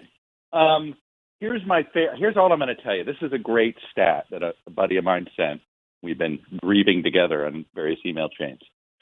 So Aaron Rodgers, do you know how many first-round draft picks he has thrown touchdown passes to, Hugh Hewitt, in his career? No, how many? One. Oh, okay, One. you're making He your has point. only one. Mercedes Lewis, and it was last year. And you're thinking Mercedes Lewis was a first-round draft pick? Yep. First of all, yes, apparently. But number two, like Tom Brady, 200 different. But the point was, not only didn't we draft a receiver in the first round, we didn't draft a wide receiver at all. Well, Chuck, ever since Braylon Edwards, ever since Braylon Edwards was number 3 by the Browns, I've never believed in a wide receiver in the first round. But I do believe in picking up one. You. I believe in one during one 7-round draft. I just wanted one. Okay, what do you think of Jordan Love? Is Jordan Love the next Steve Young? And Gallagher said he threw 17 interceptions last year. No, what do you think? That's my issue. And, as you know, I may or may not enjoy dabble in the entertainment that is called gaming. And I watched a lot of Jordan Love play football, both in his junior year when he was great and in his senior year when he had nobody around him. And guess what? If you're the next Pat Mahomes, it shouldn't have mattered if you had nobody around you, right? Yeah, Baker is also very touched. So my last question on this, you are obviously a fan of the Packers, but you also, as a journalist, get inside people's heads and try and understand it. What were they thinking? So, I have this larger theory, and it's unique to the Packers. They just don't know how to talent manage Aaron Rodgers. I had an old boss say to me once when it comes to dealing with tough personalities. This boss said to me, talented people are difficult to manage, or else they wouldn't be talented. Which, think about that phrase, right? There's a lot of truth to that, right? They're talented people, can be very finicky, can be very this, can be very that. So you have to tolerate some personality quirk. And because the Packers don't have an owner, right? Bob. They got Mark Murphy. Yeah, they got Mark Murphy. Wonderful guy. Don't get me wrong. But what I mean is this: when Bill Belichick is beaten up on, and Tom Brady's not feeling any love from Belichick, Bob Kraft gave him love, right? Might have even given him, go use my house, go use my yacht. There's nobody like that sort of can manage that part of Aaron Rodgers at the Packer organization. That's not who Mark Murphy is, and he's not viewed that way. He's not really, he's the COO, he's the president, but he's more of like, he runs the operations. There isn't that kind of, and I wonder if the Packers just lack somebody, not to babysit Aaron Rodgers or hold his hand, but to tell him he's worth something. That's and interesting. I just don't think he has that there. And most owners play that role for their star players, but the Packers don't have an owner. So will he go somewhere else to finish his career, do you think? Hunter, look, I believe, first of all, the whole financial structure of his contract, he's a Packer for the next 4 or 5 years. This is not going to be not. So this is what makes the Jordan Love pick stupid. It was if he is the next Pat Mahomes, you're not financially in a situation due to the Rodgers contract in order to benefit from it. So anyway, the point is, Rodgers is going to be with us for 3 or 4 years. No one's going to spend the money. But Rodgers is a competitive guy, and you and I both know that dude is going to keep playing until football tells him he can't play anymore. All right. Now let me move to the other question. Now, Chuck, you have rules for Meet the Press. I have a rule on the Hugh Hewitt Show. I do not discuss controversies related to allegations of sexual impropriety unless they can pass the summary judgment motion brought by a civil litigant in court. And so I have not touched the controversy that is raging, but it is now engulfing other institutions that don't have my rule. What's your rule about this? I just won't touch it because it simply it couldn't survive a civil action and that's why I was so upset about Kavanaugh. That couldn't have survived it either. I have one standard for everyone. What do you do? Yeah, look, it is. We've done our due diligence as a news organization, right? We've tried to surface all the information we can to find out if we can even have a better idea if her story can get corroborated, and we haven't been able to corroborate it, but you can't disprove it either. You know, you're sort of stuck in one of these, and it's that. So my feeling ultimately is you surface what you can. There's clearly a campaign component to this, whether it's people that are Sanders supporters or people that are Trump supporters, right? There's some aspect to that. And I think you report all of that information, and this is one of those things, you let the public decide how relevant it is to them. Well, I'm just not going to obsess on it. I hate these stories. Yeah, of course. Nobody likes them. I mean, because there's this assumption. Look, I think the reason this story's getting more attention is that there's a campaign to try to make the press own this story, make this a media story. That's what really I think the right's more into, at least the Trump world's more into. And I say the right, I don't mean the honest conservative right. I just mean sort of where the agitators are. And I think that it's more of just trying to make some larger Kavanaugh media point. I don't even think there's interest in the Biden aspect of it among real Trump partisans, because they know it doesn't, if you're going to judge on that, well, their guy's got issues too. So that's what even complicates the picture more. All right, last question. Yesterday, Steve Holland got, and I'm very glad the president did this, a one-on-one interview in the Oval. Steve Holland is a pros pro. I've traveled with him abroad. He's just a terrific reporter.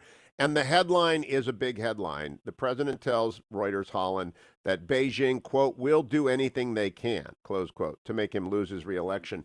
That means we should be on the watchtower for Chinese meddling on the internet, CCP meddling, not Chinese, but the Communist Chinese Party meddling on the internet, the way that we were for Russia. Do you think all of media, center right, center left, left, right, will be watching for that, Chuck Todd? Oh, I think so. I mean, I think we're all watching for it. I mean, I think we're all, my company is constantly paranoid about it. We've got a lot of protocols to try to, we actually do fire drills to make sure people don't click on things they shouldn't click on, believe it or not. I mean, we do that kind of drills to we're worried about getting hacked. We're worried about where our news organization is used to push out fake info. You know what I mean? Where this happened ABC News, where their template was basically ripped off, and they've had to deal with a lot of this themselves. So we worry about it from multiple angles, not just being on the receiving end of it, but then being used to deliver it in a weird way. But there's a larger story here, and you know this because I know how wired you are in with some of the folks that are concerned about this, and that is, this is a global campaign. We have two campaigns in 2020. We have the domestic campaign for president, and there's a global campaign between China and the United States. Yep. On trust in the world on this virus. And that, to me, is what this is really about. It may conflate into the president reelect or not, but to me, this is more of China's trying to both brandish their reputation and airbrush what happened. The United States, I think, is trying to push back on that. We're trying to do our own sort of compassionate, send ventilators around. I mean, I noticed last week, and this didn't get a lot of reporting, your buddy Robert O'Brien over there had the president on with more world leaders in a week than I had seen in a long time. Yep. And in each one of those readouts, it was about the United States helping. Yep. Which was smart, because you and I both know what China had been doing over the last 3 weeks. Yep. It was a total counter. I mean, so it's just one of these things. There are two, and I urge people to realize that there are two important campaigns in 2020. One you know about, and one if you listen to Hugh Hewitt, you'll hear a lot about. But this is a very important one. This campaign of sort of world trust on the virus. That's why I have on my call screener the sign, it's the Chinese Communist Party stupid in about a Carville and Stephanopoulos from 1992. It's the CCP. Chuck, have you got anyone? I mean, it's Thursday. No one knows. Do you have one? Dude. What do you? Not yet, but I'm really. I've got a couple. I've got one big idea that if I get it, you're going to love it. So all right. You'll appreciate it. But we'll see if it comes through this week or next week. If it's Sunday, it's Meet the Press. Chuck Todd, grieving. That's the word we're using, Packers fan. Thank you, Chuck. Don't go anywhere, America. I'll be right back. It's the Thursday edition of the Hugh Hewitt Show. Don't forget to sign up for the Hughiverse. All of Hugh's broadcasts on demand, the after show, which in my opinion is worth the price all by itself, Dwayne FM, and all sorts of bonus content. www.hughiverse.com.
Raining like mad in the Beltway today, America. I'm Hugh Hewitt. Welcome back.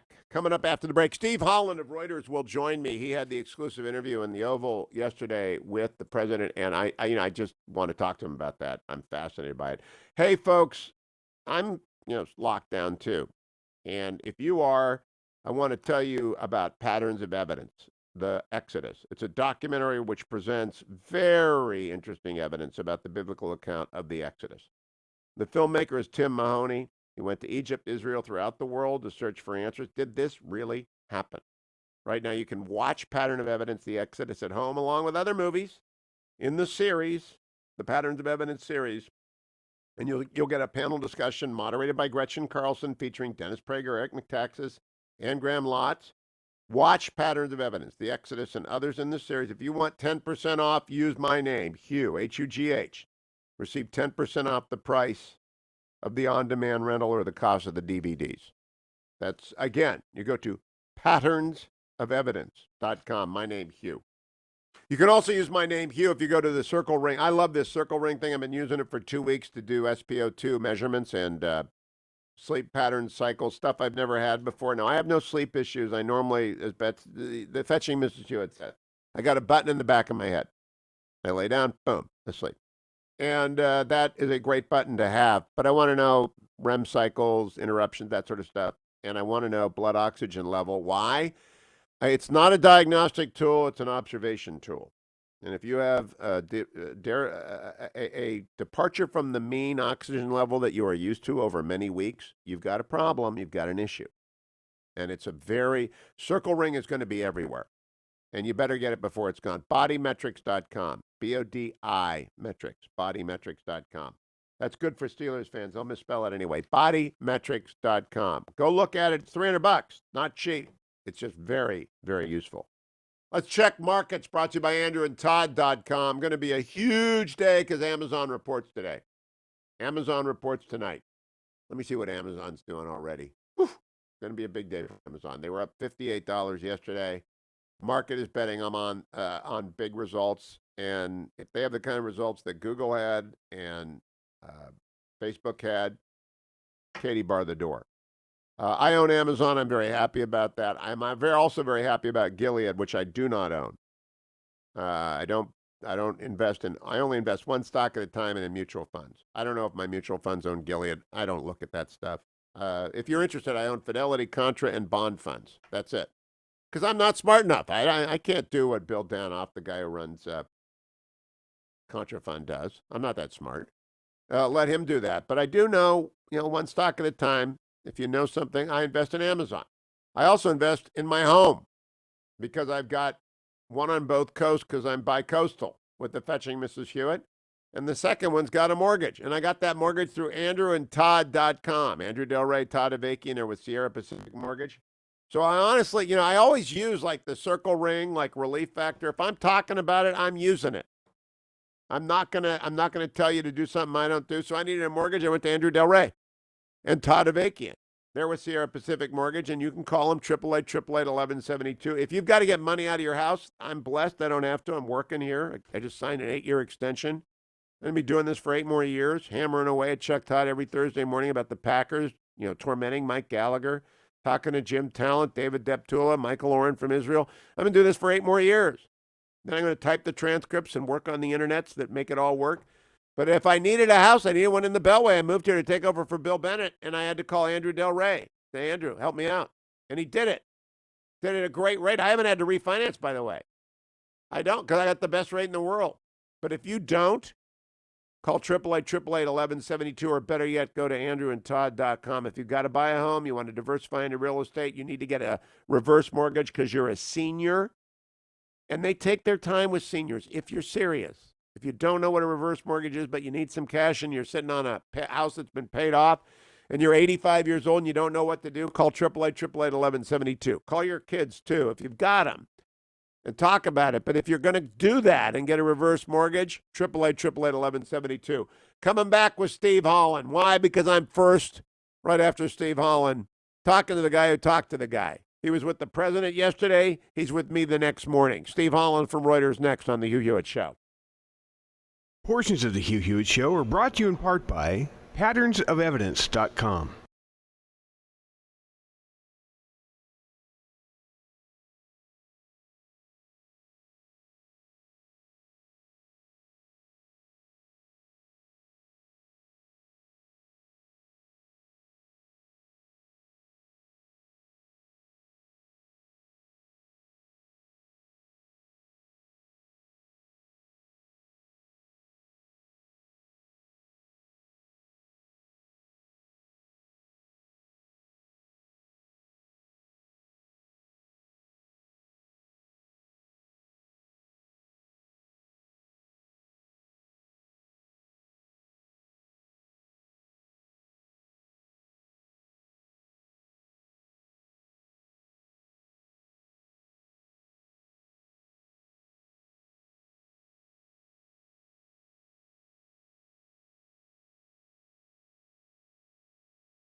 Welcome back, America. I'm Hugh Hewitt. Willie Nelson is 87 today. The great son of Ohio is celebrating his 87th birthday, so we want to salute Willie Nelson. I'm joined by the guy who owns the headline of the morning. Steve Holland of Reuters had an exclusive interview with the president yesterday, and the headline is Trump says China wants him to lose his bid for re-election. Steve Holland joins me now. Follow him on Twitter at SteveHolland1. Welcome back, Steve. How are you? I'm doing great, Hugh.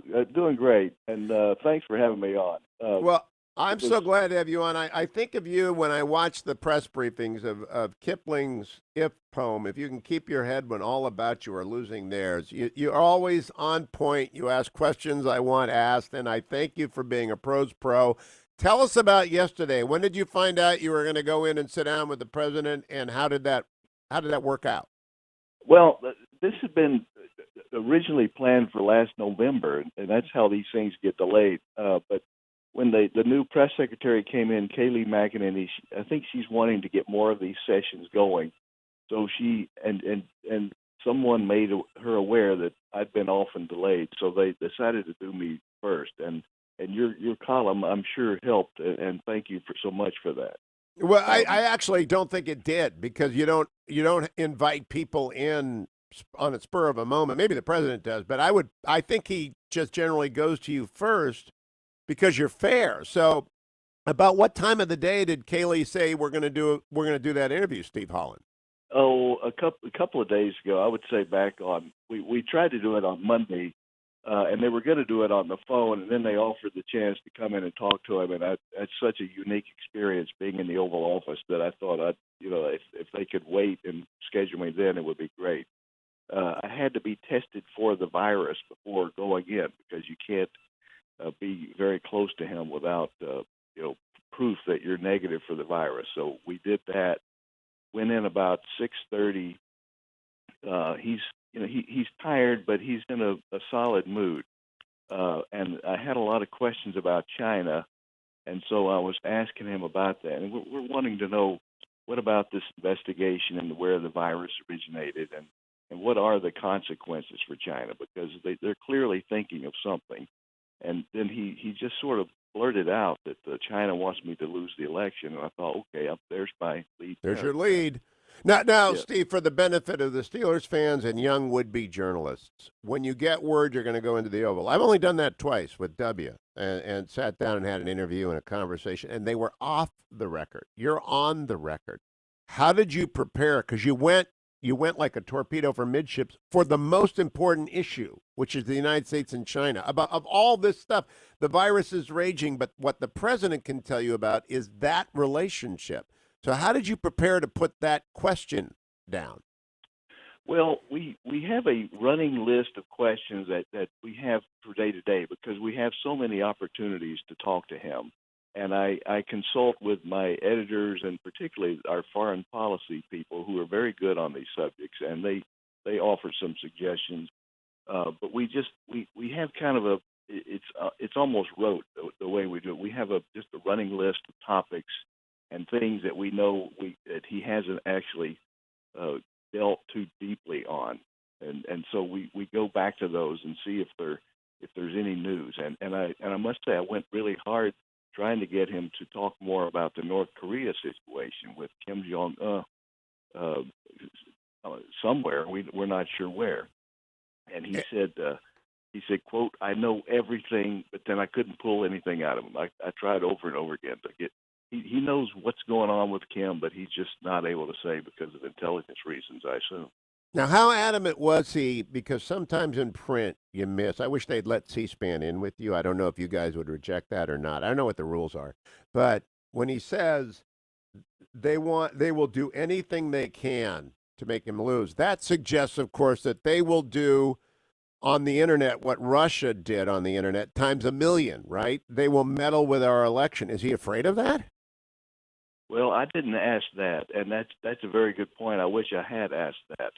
But I was more inquisitive about what are the consequences. Are you going to raise tariffs? Are you going to just ask China to forgive debt to pay for our stimulus that we've had for the pandemic? But that's a good point you raised there. Well, again, you'll hopefully he'll have you back. 'Cause you always get the question. Tell our audience again. This is a little play-by-play color. I've only been in the Oval a few times. Back in the Reagan days, we were allowed to take people in there for tours, but the president wasn't there. I've only been in to meet Reagan briefly, Bush a couple of times. And we sat in a very structured order. People, reporters on the couch, someone gets the right-hand chair. I got it, the left-hand chair, the president, and then there's another person. Bennett was on the other side. Where were you sitting, across the desk from him or next to him on the couch in the chair?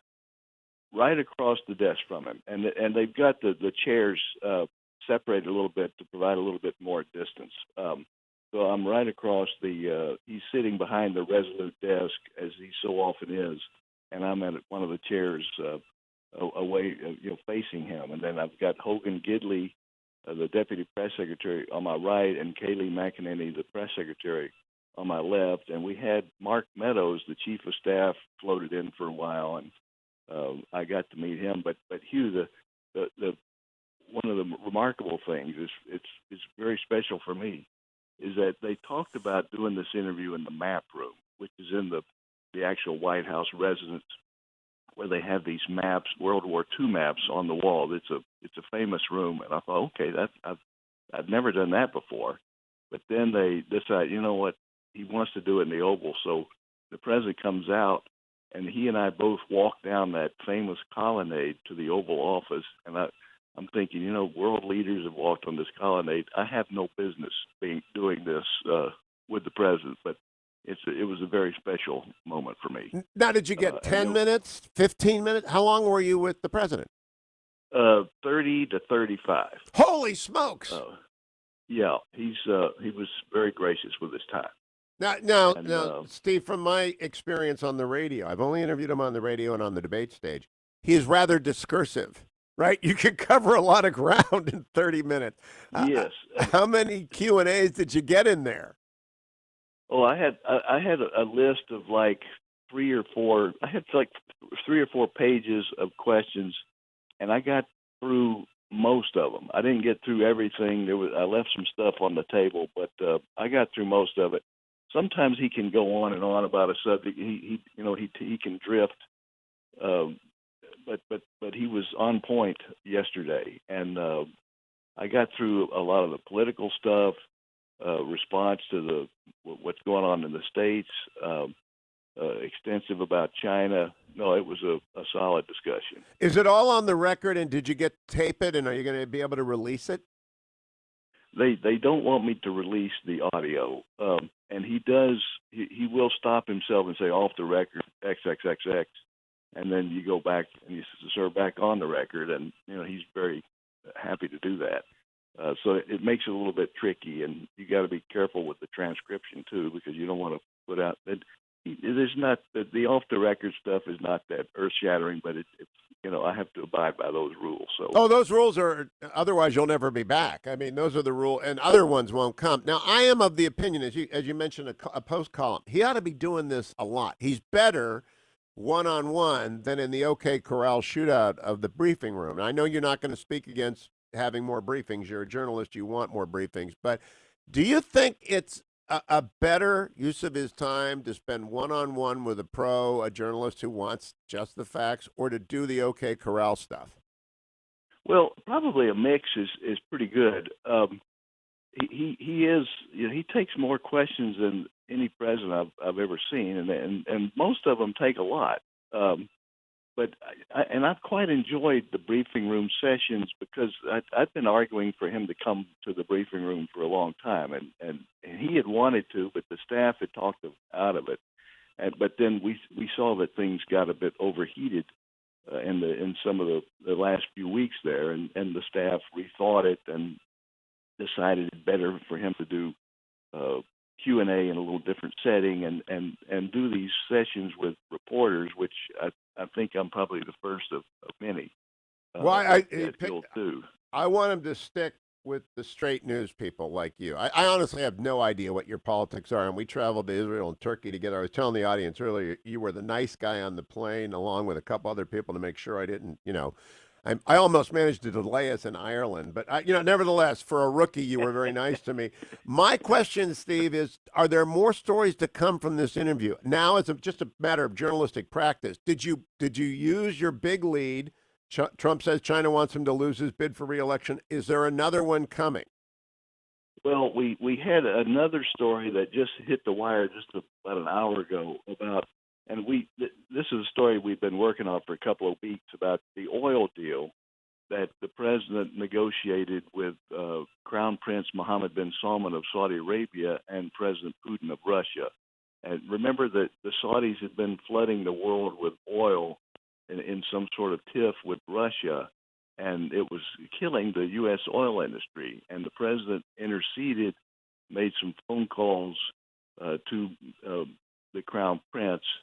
Our story is about this whole process, and I was able to get him on the record to address some of these issues. Oh, wow. The question was, did he tell the Crown Prince that the United States would pull U.S. forces out of Saudi Arabia if he didn't stop flooding the world with oil? And I think the actual reality is there was so much pressure from lawmakers in Congress who Kevin Cramer of North Dakota, senator, had introduced a bill calling for the U.S. to pull forces out. And I think the president was able to bring this up and say, hey, look, I'm under a lot of pressure here. You can see what's happening on Congress. They're going to force my hand, so help us out here. And the Crown Prince relented. So that's one of the offshoots of the interview. There may be a couple other little things I do, but the most of it's out on the wire already. We tend to move pretty quick if we can. I am going to go read that right now. Steve Holland, thanks for making time for me after a big scoop. The headline out there already is Trump says China wants him to lose his bid for re-election by Steve Holland. Follow Steve on Twitter. Steve Holland, for the Steelers fans, that's HOLLAND 1, the number 1. Steve Holland 1. He's like QB1. Steve, thank you. Keep asking those great. If you can keep your head as Holland does, you're a good reporter. Thank you, Steve. Hey, time for me to keep my head and tell you, as I always do, I will run into Steve occasionally in Virginia, not in the White House. I don't go into the White House to do the press stuff. I'm a broadcast journalist, and I do it from my studio. But I have ReliefFactor.com in the ReliefFactor.com studio, and that's because I take it every morning, and that's because yesterday I did a dozen miles after the show. Today I'm going to be in the Hermit Kingdom because it's raining like mad inside the Beltway, so I'm not going to do that. But I don't believe in getting wet unless you have to. It's not a Wicked Witch of the West thing. It's just, I'm 64. I don't need to get wet. That's for you 20-year-olds to get out there and run in the wet. Tomorrow will be fine. But ReliefFactor.com means I'm moving around like Nuryev this morning. Like, as I said, I am the Hermes of the radio, messenger from the gods to you with all the analysis you need. And I'm moving fast because of ReliefFactor.com. The only supplement I take, the only one, is ReliefFactor.com because it got the 4 things you need. I carry curcumin, resveratrol, and omega that everyone should be taking. Perfectly great for you. Used for the millennia by people to support the temporary relief of the minor aches and pains that come with aging and exercise. Join the tens of thousands of us who take it every day. Get a starter pack. See if it works for you. ReliefFactor.com. And when I come back, last segment of today's Hugh Hewitt Show. What do you think? 1-800-520-1234.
Welcome back, America. It's Hugh Hewitt. Thank you so much for joining me today. Again, people are asking me, what is this circle ring?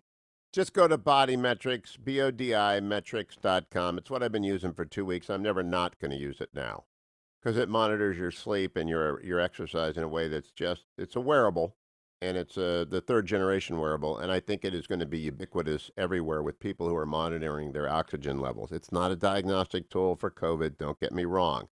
It just tells you if you're departing from the mean of your oxygen level. That's an event you should be aware of. So I am wearing it to sleep every night. Every night. And I've been doing so for 2 weeks. And it's not, by the way, let me tell you the funny story about why it's taken me 2 weeks to get ready to tell you about Circle Ring. You go to bodymetrics.com, and I don't even know if they have a place to enter my name. It's Hugh if they do. If they don't, just get the ring. It's so good for you. But when I got the first one, couple of weeks ago, they're bringing it to market. It's selling bazillions. Whole hospitals are using these now. It was great. I was figuring it out. You got to learn some new terms, like it's an oximetry.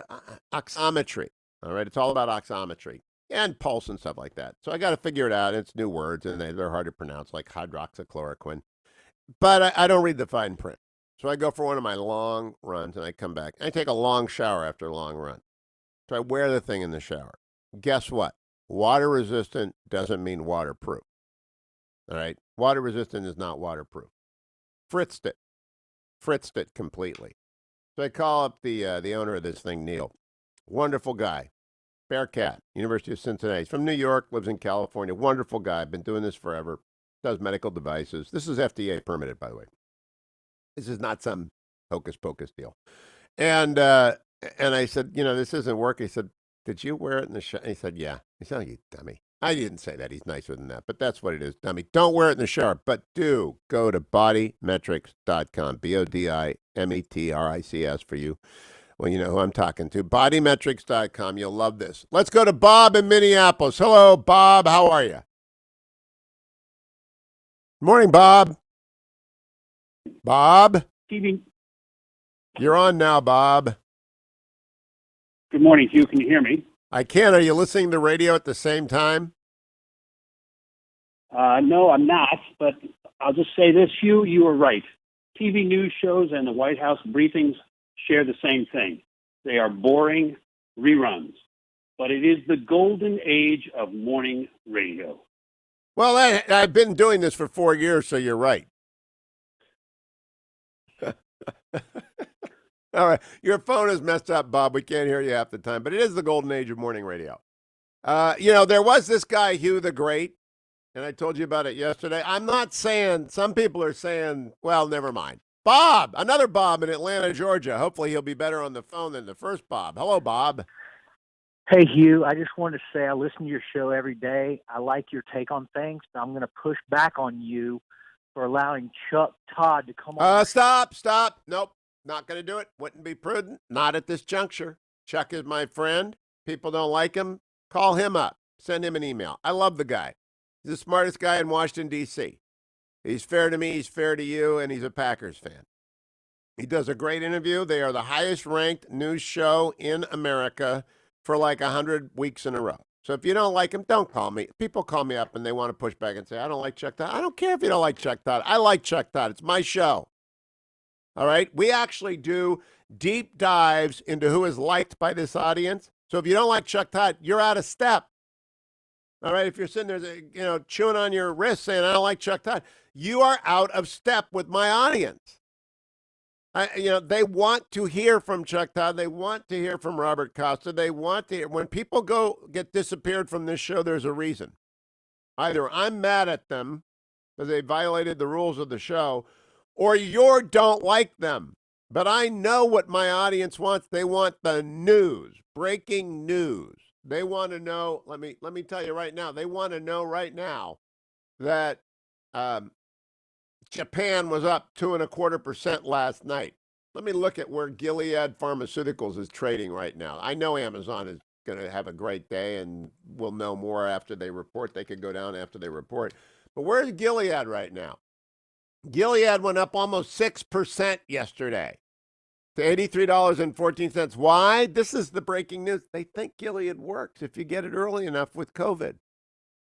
That would be the therapeutic breakthrough that would render all of this moot, and we would rebuild, and we will make the economy great again. MAGA becomes mega. And it's up another percent. Could go anywhere, like Amazon. We don't know what the earnings are going to be. But a lot of people think this is really this is going to be great. That's breaking news. And I bring you breaking news every day. That's what I am here for. That is what I do, is I want you to know what's going on. The jobless claims, 3.8 million Americans thought jobless benefits last week. The latest claim total brings to the number 30 million people in 6 weeks as the pandemic grippens on America. Another 3.8 million Americans. We need Gilead. We need American science. We need the continued leadership of the White House, and I need you to come back tomorrow for the next Hugh Hewitt Show. Thank you, Adam. Thank you, Ben. Generalissimo, thank you. Everybody, I'll be back tomorrow.